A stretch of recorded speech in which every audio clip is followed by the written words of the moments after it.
Look at your kitchen counter right now. Go on, picture it. Is there a stack of mail on it? A coffee mug from this morning? Maybe a kid's backpack that got dropped there instead of the hook by the door? That's not because you're messy.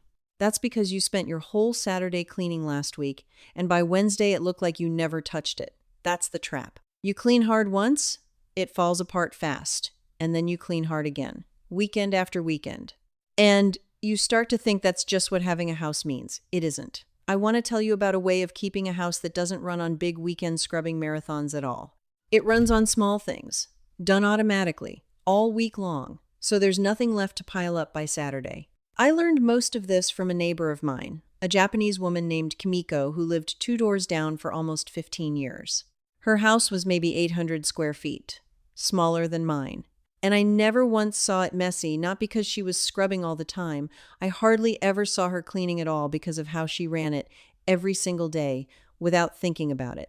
I started copying her one habit at a time years ago, and I still run my house this way now. So this isn't something I'm reporting on. This is what I actually do. 7 habits, small ones.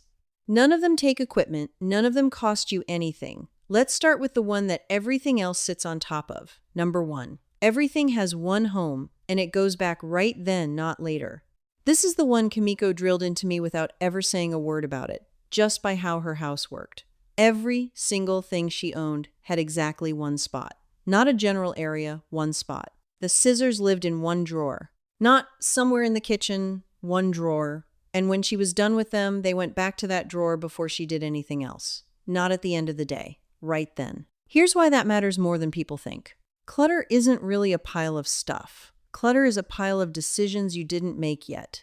Every item sitting out is a little question waiting to be answered. Where does this go? And when you've got 40 of those little questions sitting around your house, that's what a weekend of cleaning actually is. You're not cleaning. You're making 40 decisions you put off all week. If everything already has a home, there's no decision left to make. You just put it back. It takes 4 seconds instead of an hour on Saturday. Start small. Don't try to give every object in your house a home in one afternoon. You'll quit by lunch. Pick one drawer. The junk drawer, probably. Empty it, decide where each thing actually belongs, and then for 1 week, put things back the second you're done with them. That's it. You'll feel the difference in that one drawer, and then you do the next one. Number 2, the 1-minute rule. This one's simple, and it's the one people skip because it sounds too small to matter. If something takes less than a minute, you do it right now. Not later, not I'll get it in a bit, now. A dish in the sink, a sock on the floor, crumbs on the counter after breakfast. None of those take longer than a minute to handle. But if you leave the dish, it gets a friend, then another. By Thursday, it's a sink full of dishes that now takes 20 minutes, and you dread it, so you put that off too. One small thing left alone becomes a chore. A chore left alone becomes a project. A project left alone becomes the reason you lose your Saturday. Kimiko never had a pile of anything. Not because she cleaned constantly, I told you. I never saw her doing big cleaning. It's because nothing ever got the chance to become a pile. She caught everything at the 1-minute stage. Try it this week on one thing only dishes. Every dish gets rinsed and put away the second you're done. No exceptions. No, I'll do it after dinner. By the end of the week, you'll notice you're not standing in front of a sink full of work anymore. There's just never anything there. By the way, methods like these two, I've got a whole book of them. Every trick I actually use to run my house for less time and less money, written down in one place. It's on my website, links right below this video. Go grab it if you want it. I won't mention it again. Number 3, shoes off at the door. This one's the simplest fix on the whole list, and it does the most work for the least effort. Kimiko had a little mat right inside her door, shoes lined up on it, and that was it. Nobody walked past that mat with shoes on, ever. Think about what's actually on the bottom of your shoes, not just dirt, whatever was on every sidewalk, every parking lot, every public bathroom floor you walked across today.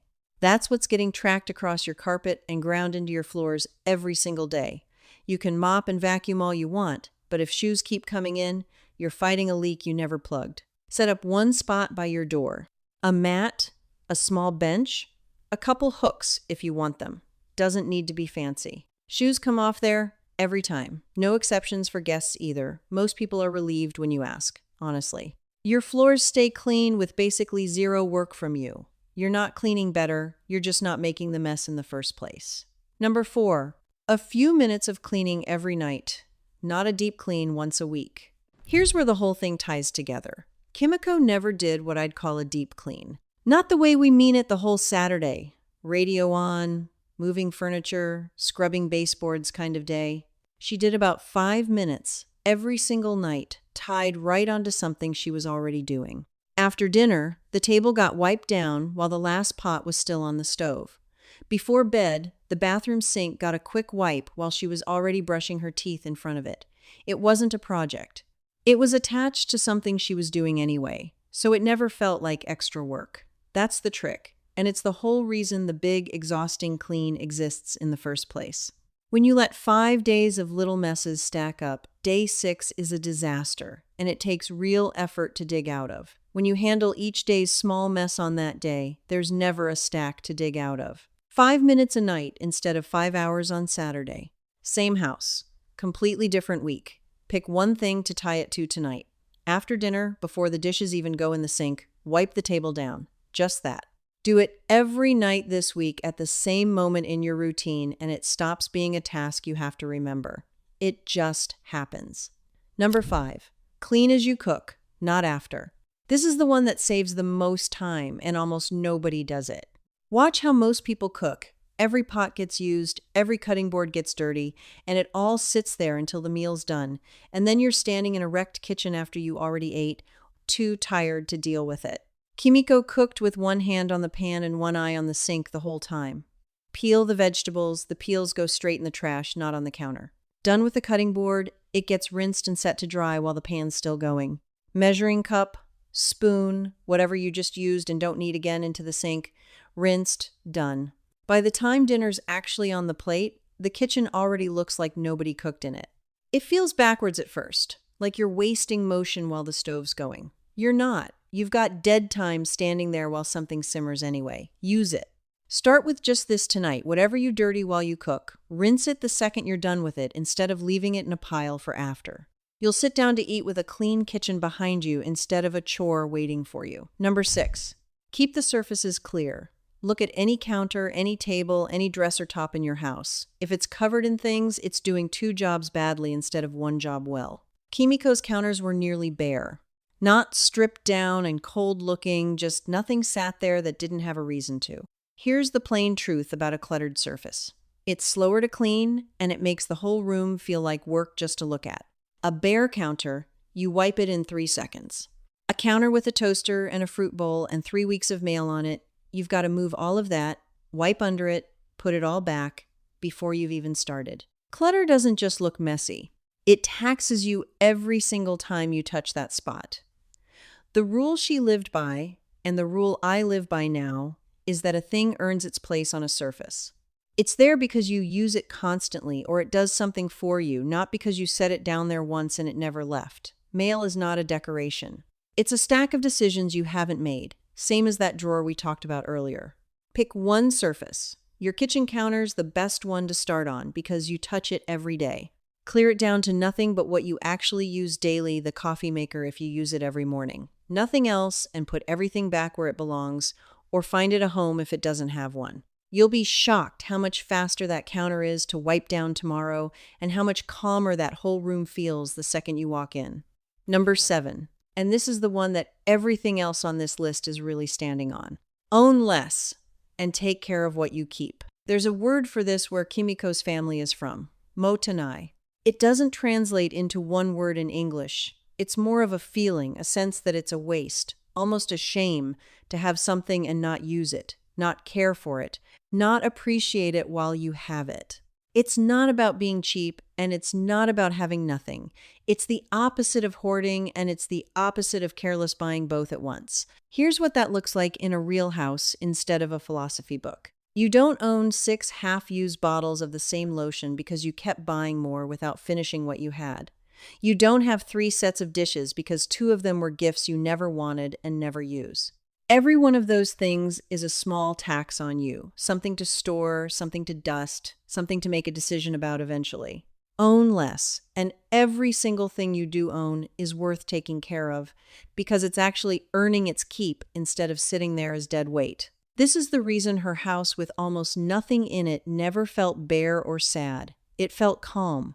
There's a real difference between a house with nothing in it because nobody can afford anything, and a house with little in it because every single thing there was chosen and it's cared for. One feels empty. The other feels like there's room to breathe. Start here and start small. Pick one drawer or one shelf, not the whole house. You'll give up by Tuesday if you try the whole house. Take everything off it. For each thing, ask yourself honestly, do I use this or do I love this? If the answer is no to both, it goes. Not into another drawer somewhere else in your house. Out. Give it to somebody who will actually use it. What's left, you clean it, you put it back with a little care, because now it's earned its spot. That's all 7. None of them are hard, none of them cost you a dime, and every single one of them is small on its own. That's the whole point. It's not one big effort. It's 7 small habits, running quietly, all week, so there's never a mountain waiting for you on Saturday. Here's what I want you to do. Don't try all 7 tonight. Pick one. I'd start with the 1-minute rule. It's the fastest to feel, and just run it for this 1 week. Watch what happens to your Saturday. Tell me down in the comments which one of these you're most guilty of skipping. I already know mine. It's the surfaces one. My kitchen counter and I have a running argument about mail. I read every comment, so let me know, and I'll see you in the next one.